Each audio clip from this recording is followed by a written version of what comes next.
nakaka-excite. And of course, as a mom, I'm very proud of her kasi she really auditioned for this role. Marami sila nag-audition, I heard. And hindi niya na ngayon na-expect na makakapasok siya, but surprisingly, nakapasok yung bata. So, nakakatuwa. How does it feel na napanood mo na siya kanina? Teary-eye ba? Oo. Kinakabahan ako. Pumunta pa lang dito. Siyempre, as a mom, as a stage mom. Anong kwento niya sa'yo? Sinabi niya lang, Mom, don't expect too much kasi yung first few scenes, yun din daw yung first, yung nangangapa pa siya bilang first teleserye niya to. And hindi niya, parang muntik siya mahimatay nung time na ginawa ko yung sena na to. Kasi parang nasasabi na tapos iniba yung script all of a sudden, iniba yung call time, hindi siya nakapag-breakfast. So sabi niya, Mom, this was the scene that I almost fainted and I told Direct FM, Direct, wait lang po, I need to sit. Kasi muntik na raw siyang mahimatay. So hindi mo siya sinamahan dun sa first taping day niya? That was in Cebu, locked-in sila sa Cebu. So after nung yung scene na yun, nag-ano siya sa'yo, tumawag siya or binagyan Lagi naman siya nag-update sa akin. So everyday nag-update naman ang anak ko sa akin. And Kumusta she told lang? me about this scene. Kumusta nung nai-arte na niya yun?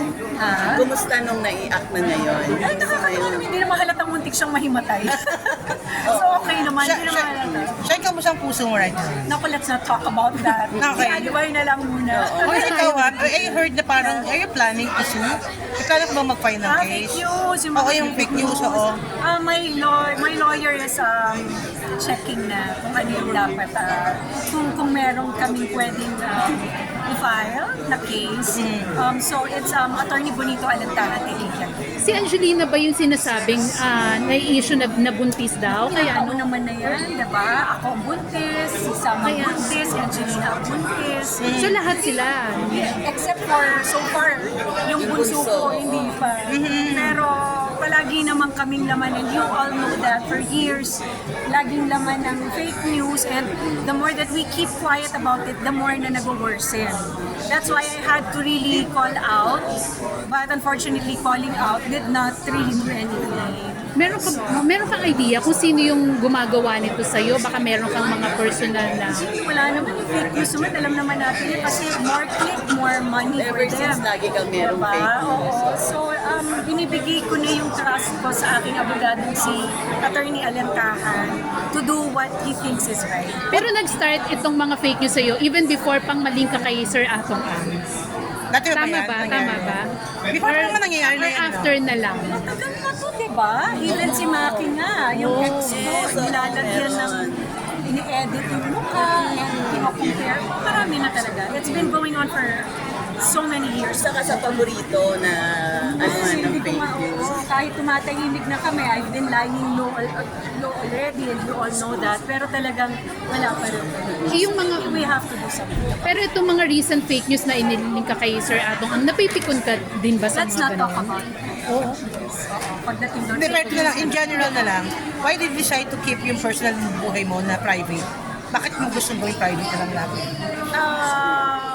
Siguro dahil matanda na ako, I'm 48 years old. Parang ang off naman na kung hanggang ngayon ay love life pa rin ang pag-uusapan or personal life. I think it's better that people focus more on siguro sa anak ko na lang kasi siya naman yung active right now doing teleserye. Ako naman, I'm lying low already because meron akong health issues. At autoimmune. Diba meron akong Ano ba ayos, Mars?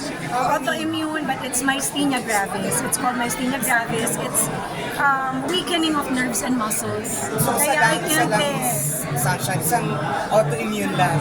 Yes, myasthenia gravis. Ano lang gamot ni Mars? Anong gamot? Anong dapat? Wala.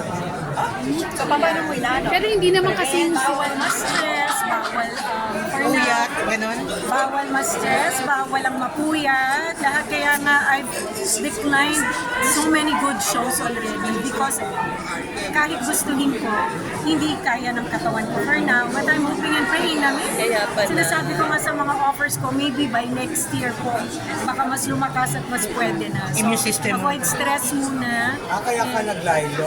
Yeah. At least na-clear mo. We were talking na, baka mayaman na kasi yan eh. Oo, yun ang misconception actually ni Shine. Na kaya ka raw naglaylo. Hindi mo na kailangan. No, I've explained already naman. Diba yung nag-bench fashion show ako na it was really hard for me to gain muscle kasi kasi talagang because of my autoimmune disease. Kaya pala pumayat ka rin. Pero okay lang sa'yo kung may mga viral videos na nakikita kayong magkasama. Hindi, yung mga Panoorin niyo po ang daan. Sige, the alibay na. Salamat, Mars. Picture